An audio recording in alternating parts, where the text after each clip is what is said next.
Jérémie, Dieu a les regards sur lui, même avant sa naissance. Quand il fait la rencontre, quand Dieu commence à lui parler, Dieu lui dit, Jérémie, avant que tu viennes au monde, j'avais les regards sur toi. Vous savez qu'il y a des personnes qui se sont oubliées de Dieu parce que ta prière n'a pas encore été exaucée, parce que ça ne bouge pas dans ta famille, dans ton foyer, parce que tu veux voir des choses et tu ne les vois pas, alors que tu te sens oublié. Parce que j'aimerais vous dire que la vie de Jérémie, il n'avait pas une vie facile, Jérémie. Pourtant, Dieu a toujours eu les regards sur lui, comme il a toujours eu les regards sur toi. Amen. Tu crois que Dieu, à un moment donné, a arrêté de regarder sur ta vie? Tu crois qu'à un moment donné, dans un laps de temps, Dieu s'est arrêté de s'occuper de toi? Non! Dieu t'a toujours et sans cesse toujours aimé. Il a toujours eu les regards sur toi, comme il l'a fait pour Jérémie. Jérémie vit dans une époque troublée. Il vit dans une époque d'idolâtrie, une époque de compromis, une époque où tous les dieux qui existent à cette époque-là dans le Moyen-Orient se sont donné rendez-vous à Jérusalem. Des idoles ont même été installées dans le temple. Comment voulez-vous être béni? Comment voulez-vous être béni? Quand il y a du compromis, quand il y a des choses qui rentrent, comment voulez-vous entrer dans les promesses de Dieu? Comment voulez-vous que le ciel s'ouvre sur nos vies quand il y a du compromis?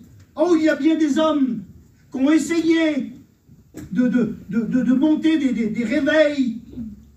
Il y a le roi Josias, il avait trouvé le livre, je crois que c'est le livre du Deutéronome, il l'avait trouvé dans le temple, et il avait essayé de faire un réveil avec le peuple, mais le peuple était tiraillé entre vouloir plaire à Dieu, entrer dans les promesses de Dieu, et puis faire comme tout le monde.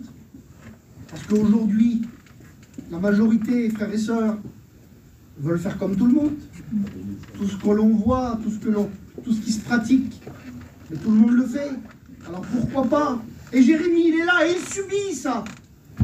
Il subit le compromis, il subit les défaites. Il sait au fond de lui que l'ennemi arrive, que le jugement de Dieu va s'abattre sur Jérusalem. Et puis, Jérémie, il vit dans une petite ville. Jérémie, il vit dans une ville qui s'appelle Anatote. C'est une ville qui n'est pas trop importante, si vous voulez. Mais c'était une ville pour le souverain sacrificateur. Ça avait été donné pour le souverain sacrificateur. C'est à peu près à 5 km, 5 km de Jérusalem. Et dans cette ville, bien des années auparavant, il y avait un souverain sacrificateur qui vivait dans cette ville. Il a pris le parti d'une révolte. Il s'est mis en opposition contre Dieu. Et cet homme qui était le choix de Dieu, qui était l'élu, avait été destitué de son sacerdoce. Et puis, il était le choix de Dieu, il n'était plus le choix de Dieu. Et il vivait dans cette petite ville. Et je m'imagine ça, moi. Je m'imagine les années passées. Je m'imagine ce poids du passé pesé sur les habitants de cette petite ville. Quand Abiathar a dû rentrer chez lui, qu'il avait été destitué, quand Abiathar avait tout perdu, il a dû raconter à sa femme, à ses enfants, à sa famille. Vous avez vu ce qu'ils m'ont fait? Ils m'ont tout pris. Vous avez vu, je suis en miettes aujourd'hui. Pourtant, il était dans le plan de Dieu. C'était un homme béni. Ils m'ont tout pris, ils m'ont tout enlevé. C'est des méchants, c'est des vilains. Et ce poids, c'est transmis de génération en génération. Et Jérémie, lui, a grandi dans cette petite ville avec un poids du passé, un poids de déchéance. Vous savez qu'il y a des choses qui sont transmises de famille en famille. Il y a des choses qui sont transmises. Malheureusement, parce que c'est la façon qu'on a été élevé. Il y a des personnes qui sont élevées dans les choses de Dieu, ils élèvent leurs enfants dans les choses de Dieu. Et c'est ce qu'ils transmettent. Mais d'autres, excusez-moi, transmettent la fête, la drogue, l'alcool, la dépression. Et Jérémie, il y avait ce poids de défaite qui pesait dans cette ville et qui pesait sur ses épaules. Et Jérémie était au centre de tout ça. Je vous le dis, compromis autour de lui, l'ennemi arrivait. Mais au milieu de tout ça, Dieu lui parle. Et il dit, j'ai toujours eu les regards sur toi. Et maintenant, Jérémie, il va falloir que tu fasses quelque chose. Et c'est écrit dans le livre de Jérémie, chapitre 1, et au verset 10. Voyez ce qu'il est écrit. Regarde, je t'établis aujourd'hui sur les nations et sur les royaumes, pour que tu arraches et que tu abattes, pour que tu ruines et que tu détruises, pour que tu bâtisses et que tu plantes. Dieu va lui demander quelque chose. Il y a des promesses sur la vie de Jérémie. Il y a quelque chose de particulier sur sa vie. Quelque chose que Dieu a promis. Quelque chose qui va s'accomplir. Pourtant, Jérémie, comme je vous expliquais, il n'y a rien qui va le faire espérer, qui va créer la foi dans son cœur. Mais Dieu va le faire passer par cette case-là. Il va dire, Jérémie, il faut que tu arraches. J'ai regardé arracher, ce que ça veut dire. Je prenais des notes hier, avant-hier. Le mot arracher veut dire retirer. Est-ce qu'il n'y aurait pas des choses à retirer de nos vies, frères et sœurs? Déraciner. C'est ça le mot arracher. Est-ce qu'il n'y aurait pas des choses qui ont poussé dans ta vie? Parce que toi, tu as les regards sur la promesse de Dieu, tu veux la bénédiction, tu veux que ça change. Mais est-ce qu'il n'y a pas quelque chose qui a grandi en toi et qui pourrait faire obstacle à la bénédiction, mon frère, ma soeur? Est-ce qu'il n'y aurait pas une racine de colère ou de rancune qui a poussé en toi et qui empêcherait Dieu de te bénir? Alors Dieu te demande ce matin, parce qu'il est amour et parce qu'il va accomplir les promesses qu'il a promis sur ta vie, il faut que tu l'arraches ce matin. Excusez-moi, ça s'appelle la sanctification. Alléluia. Enlever, retirer, Amen. Faire le ménage. Il y a des choses à enlever dans ta vie. Il y a des choses à retirer. Il y a des choses à déraciner, à retirer, à déchirer. C'est le mot arracher veut dire déchirer. Certaines associations, certaines amitiés. On parle en ce moment souvent à la télévision des amitiés toxiques qui nous contaminent, qui nous rendent mauvais. Il y a des choses à déraciner, mes frères. Il y a des choses à expulser de nos cœurs et de nos vies. Parce que Jésus revient bientôt. Et parce qu'il y a des promesses pour chacun d'entre nous. Il dit, Jérémie, je veux que tu arraches. Et je veux que tu abattes. Pourtant, la Bible nous appelle à construire. Oui, mais quand c'est l'ennemi qui construit, alors les choses que l'ennemi a construites, il faut les abattre. Alléluia. Il faut renverser les forteresses que l'ennemi essaye de monter dans les familles, les séparations, les murs qu'il monte dans les foyers. Et j'ai ce mot sur mon cœur, frères et sœurs. On peut avoir un foyer envoyer une belle image et être séparé dans le foyer. Avoir un mur qui sépare le mari et la femme. Personne ne le sait, personne ne l'a vu. On espère dans les promesses de Dieu. Mais comment tu veux que Dieu te fasse entrer dans ses promesses et qu'il te bénisse s'il y a une séparation entre toi et ton épouse? Si tu es à la réunion, toi et elle, et que tu n'es pas d'accord ensemble, s'il n'y a plus de sentiments dans le foyer, les choses qu'on ne peut pas inventer, qu'on ne peut pas produire, mais que Dieu peut mettre en toi ce matin.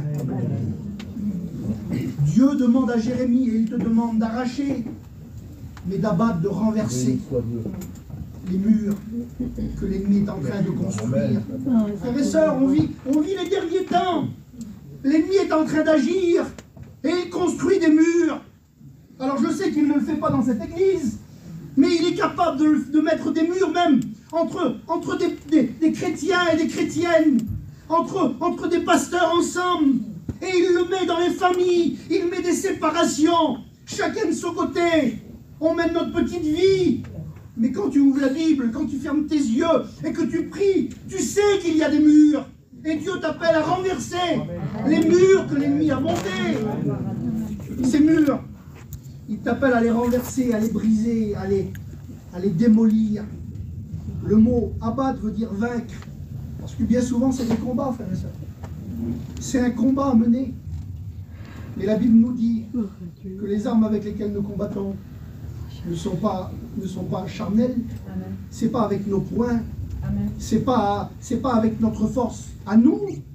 Mais elles sont puissantes par la vertu de Dieu pour renverser les forteresses et toutes les hauteurs qui se dressent, pour emmener toute pensée à la connaissance de Jésus-Christ, frères et sœurs. Et Dieu nous appelle ce matin à renverser ce que l'ennemi a monté. Il appelle Jérémie à ruiner, à détruire tout ce que l'ennemi a fait, tout ce qu'il voudrait installer pour pouvoir bâtir. Seigneur, quelle beauté! Il est simple le message ce matin, frères et sœurs. On peut pas bâtir si c'est pas propre par terre. Si les fondements ne sont pas sains. S'il y a des choses qui restent, ça va être difficile de bâtir. Ça ne tiendra pas longtemps. Je ne suis pas un spécialiste de la construction, moi. Mais c'est normal de penser comme ça. Il va falloir faire de la place, il va falloir arracher, il va falloir renverser tout ce qui a été bâti de mauvais pour pouvoir bâtir à sa façon à lui, selon la parole de Dieu. Amen. Le mot bâtir veut dire rétablir, veut dire établir. Il y a des choses à remettre en place, frères et sœurs. Il y a des choses à remettre en place dans nos vies. Il y a des choses à remettre en place dans nos foyers. Il y a des choses à remettre en place. Frères et sœurs, il y a des choses qui ne sont plus là. Il y a des choses qui n'existent plus. Vous savez, le prophète Élie sur le mont Carmel, la première chose qu'il a fait avant de prier pour que Dieu envoie le feu du ciel, il l'avait dit qu'il allait envoyer le feu du ciel, et puis après la pluie. Mais la première chose, il a uni le peuple, et il a dit on va rétablir l'autel de l'Éternel. On veut le feu, on veut la pluie, on veut les promesses, mais il y a des choses à rétablir, frères et sœurs. Il y a des choses à remettre en place, des choses toutes simples. Excusez-moi, vous pouvez écouter des milliers de messages sur YouTube et ce que vous voulez. Et si on ne les met pas en pratique, ça ne servira à rien. Vous comprenez? Il faudrait peut-être mieux essayer de lire quelques petits versets et puis de les rendre réels, vrais dans nos vies, frères et sœurs. Je disais ça à un jeune garçon hier à La Réunion. J'arrive et puis il était en train de regarder sur son téléphone, il avait un réseau, il avait une musique, il avait tout ça. Je dis, t'as ça toi, c'est un bon petit chrétien, c'est un bon petit garçon. Ben il dit oui, t'as vu, il dit bon c'est vrai ça, on perd du temps avec ça. Ben je dis oui, si tu veux un conseil, je dis efface tous tes réseaux sociaux, tu vas monter en flèche. Tu vas être un chrétien béni.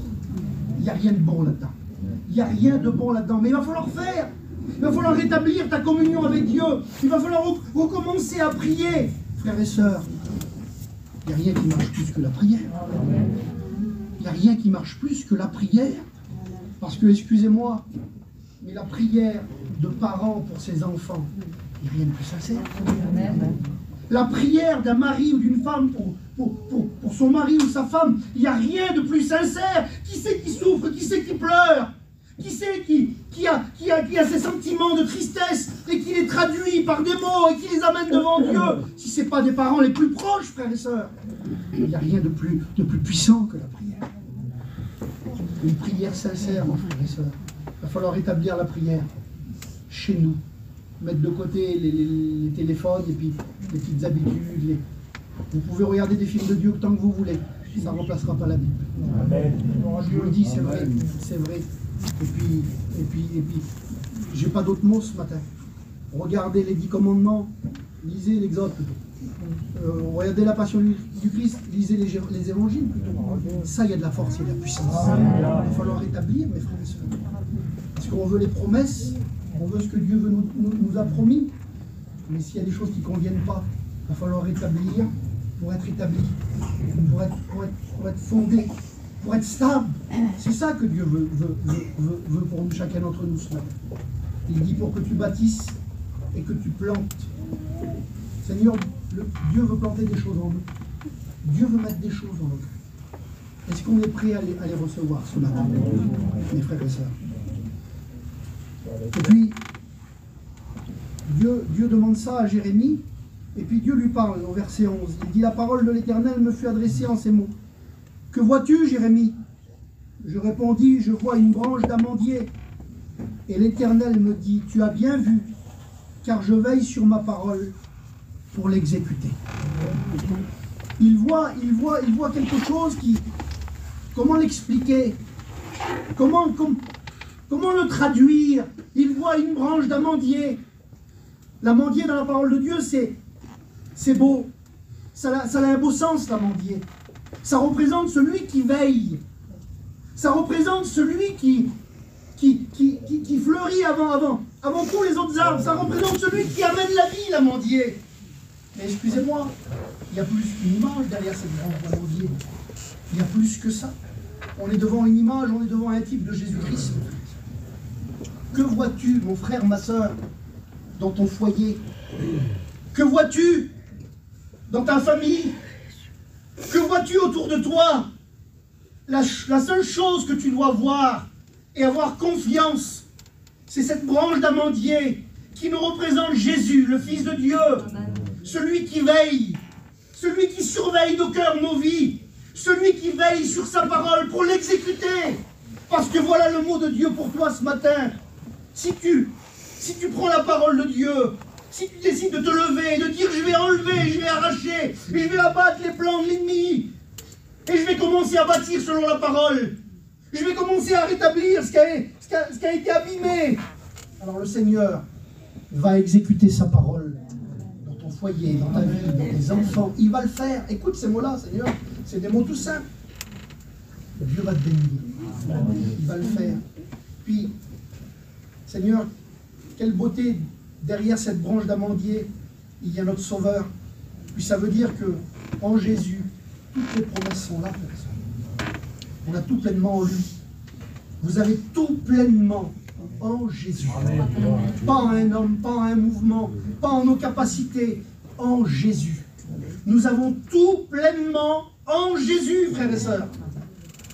Et puis, derrière cette branche d'amandier, Seigneur, il y a une grande promesse. J'ai à cœur de vous parler de ça ce matin. Il y a une grande promesse. C'est que bientôt, même si tu es découragé, même si tu es affaibli, je vais aller loin, même si tu n'y crois plus, tu es dans l'église et tu n'y crois peut-être même plus, mais bientôt, un signal donné, Amen. À la voix d'un archange, au son de la trompette de Dieu, les morts en Christ vont ressusciter. Nos bien-aimés vont ressusciter, frères et sœurs. Et nous, les vivants, nous serons enlevés, nous partirons à sa rencontre, et nous serons avec lui pour l'éternité, frères et sœurs. Vous savez, derrière ce symbole, il y a une promesse pour des personnes ce matin. Des personnes qui ont besoin de consolation. Des personnes qui ont besoin que leur cœur soit restauré, réparé. Et Dieu va le faire ce matin. Est-ce que tu es prêt à être restauré ce matin? Quand tu regardes cette branche d'amandier, parce que c'est la promesse qui va s'exécuter pour toi, ça veut dire que bientôt tes bien-aimés vont ressusciter. Bientôt tu seras enlevé de cette terre de misère, ou peut-être que tu es malade, peut-être que tu es affaibli. Et puis vous savez, nos bien-aimés qui vont ressusciter, ils ressusciteront glorieux, pleins de force, pleins de vie. Parce que quand Dieu fait quelque chose, quand il exécute sa promesse, le Seigneur, il le fait parfaitement. Il ne le fait pas à moitié. Ils ne ressusciteront pas avec une maladie ou un handicap, excusez-moi. Ils ressusciteront pleins de force et glorieux. Et si Dieu va poser la main, parce qu'il va le faire, il te l'a promis, sur ton mari, il le fera merveilleusement. Il ne le fera pas à moitié. Amen. Il changera son caractère, ses dispositions, ses pensées, sa façon de vivre. Il va le faire. Amen. Et vous savez, quand on va partir au ciel, c'est notre promesse. C'est notre promesse. Vous savez, nous les serviteurs, on essaie de faire ce qu'on peut. Des fois, on est découragé. Des fois, on se dit, Seigneur, je suis fatigué. Je vais rester un peu vers moi. Ou alors, à quoi ça sert? Moi, je me l'ai déjà posé cette question-là. À quoi ça sert tout ça? À quoi ça sert?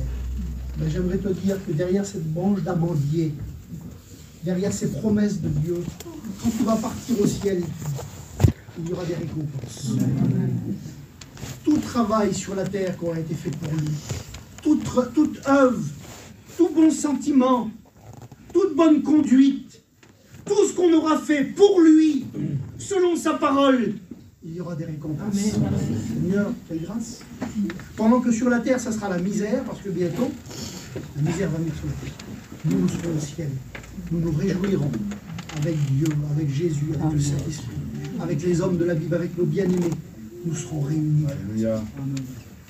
Et puis, je vais terminer par 2-3 versets que j'ai notés. C'est des promesses pour nous, frères. Apocalypse, verset 21, chapitre 21, verset 4. Il essuiera toute larme de leurs yeux, et la mort ne sera plus. Il n'y aura plus ni deuil, ni cri, ni douleur, car les premières choses ont disparu. Amen. Derrière cette branche d'amandier, Seigneur, les promesses de Dieu, la Bible nous dit qu'il a préparé pour nous les plus précieuses des promesses. Amen. Et ça en fait partie. C'est la consolation. Est-ce qu'il y a des personnes qui pleurent dans leur foyer, dans leur famille, à cause de la séparation, à cause du deuil, à cause de la maladie, à cause des problèmes? J'aimerais vous dire, frères et sœurs, que c'est une promesse pour chacun d'entre nous. Il essuiera les larmes de nos yeux. Et il n'y aura plus ni deuil, Alléluia, ni cri, ni douleur. Tu souffres dans ton corps. Bientôt, il n'y aura plus de tout ça. Bientôt, on part au ciel. Amen. Apocalypse 21, 27. Il n'entrera chez elle rien de souillé, ni personne qui se livre au péché, à l'abomination et au mensonge. Il n'entrera que ceux qui sont écrits dans le livre de vie. Quelle promesse! Dans le ciel, dans le paradis de Dieu, dans la nouvelle Jérusalem, pas de péché. Combien de familles ont été brisées à cause du péché? Combien de foyers ont souffert à cause du mensonge, à cause du péché, à cause des abominations? Mais bientôt, mes frères et sœurs, et c'est possible ce matin, il n'y aura plus de tout ça. C'est la promesse de Dieu pour chacun d'entre nous. Amen. Apocalypse 22, 3, il n'y aura plus d'anathème. Puis j'ai été touché par ce mot-là, Norton. J'ai été touché. Le mot anathème veut dire maudit. Il n'y aura plus de maudit. Ce mot-là veut dire malédiction, abandonné, exclu, sans espoir, destiné à être détruit. Vous savez qu'il y a des personnes qui se croient comme ça. Il y a des personnes qui croient que ça ne marchera jamais pour eux. Il y a des personnes qui se disent « j'aurai jamais de chance ». J'ai déjà écouté ça. J'y arriverai pas. Ça ne marchera pas. Mon compagnon se convertira jamais, ou ma compagne. Mes enfants ne se convertiront jamais. J'y arriverai pas. J'aimerais te dire qu'en Dieu, c'est une promesse pour toi. Il n'y a plus ce sentiment d'échec. Il n'y a plus ce sentiment qui pèse. Il n'y a plus ce sentiment qui dit « j'y arriverai pas, c'est pas pour moi ». Oui, c'est pour toi. C'est la promesse de Dieu pour toi. Et puis je termine un dernier verset.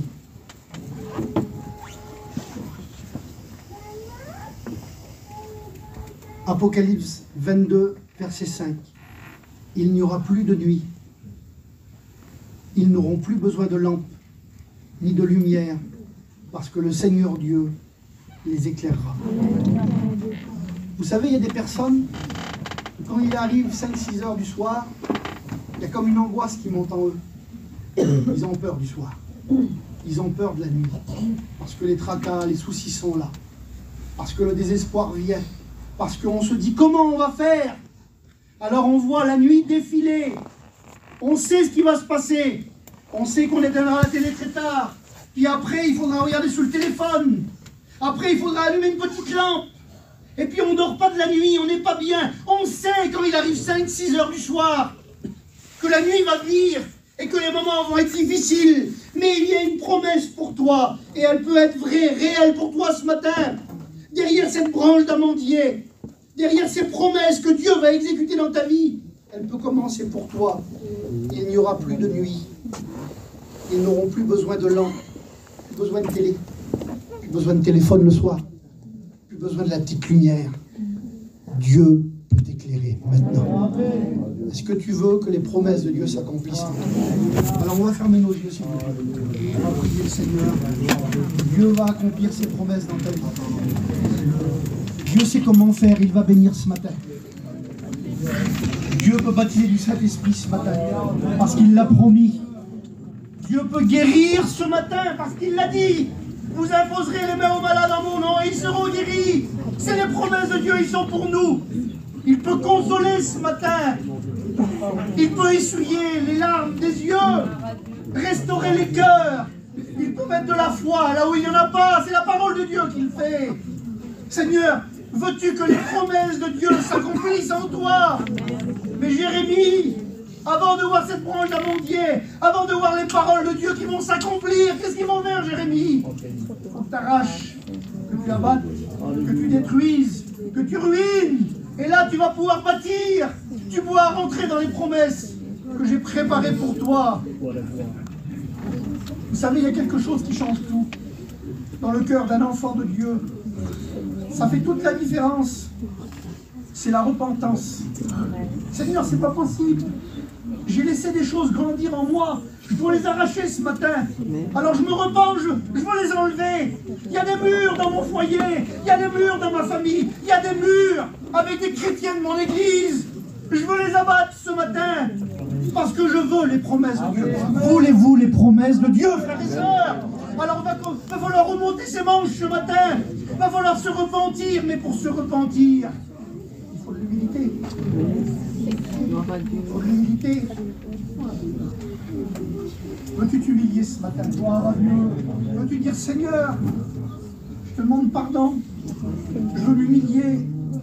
Je veux m'humilier. Je veux être celui ou celle qui arrache, qui abatte les plans de l'ennemi.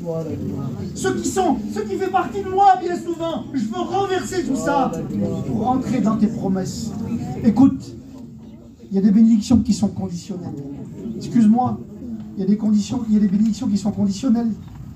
Dieu va accomplir certaines bénédictions si toi tu fais ce qu'il te demande. Alors on regarde nos yeux fermés. Je voudrais qu'on prie le Seigneur quelques instants. Je voudrais qu'on ouvre bien grand nos cœurs. Dieu va accomplir des promesses. Aujourd'hui, demain, en son temps, quand lui il a décidé. Mais toi, veux-tu être celui et celle qui remonte ses manches et qui dit, Seigneur, si j'ai ces choses-là à faire, j'abatte, j'arrache, je ruine les plans de l'ennemi. Je veux le faire ce matin. Trop longtemps, tu l'as laissé faire. Trop longtemps, tu l'as laissé faire. Tu vas être béni. Tracasse-toi pas, tu vas être béni. Écoute ces mots-là. Tu vas y arriver, tu vas être béni. Mais repens-toi, Seigneur. Repens-toi au nom de Jésus. Alors tout le monde a la tête baissée. Je voudrais qu'on prie le Seigneur. Je voudrais que Jonathan se lève et qu'il prie le Seigneur. Vas-y, Jonathan.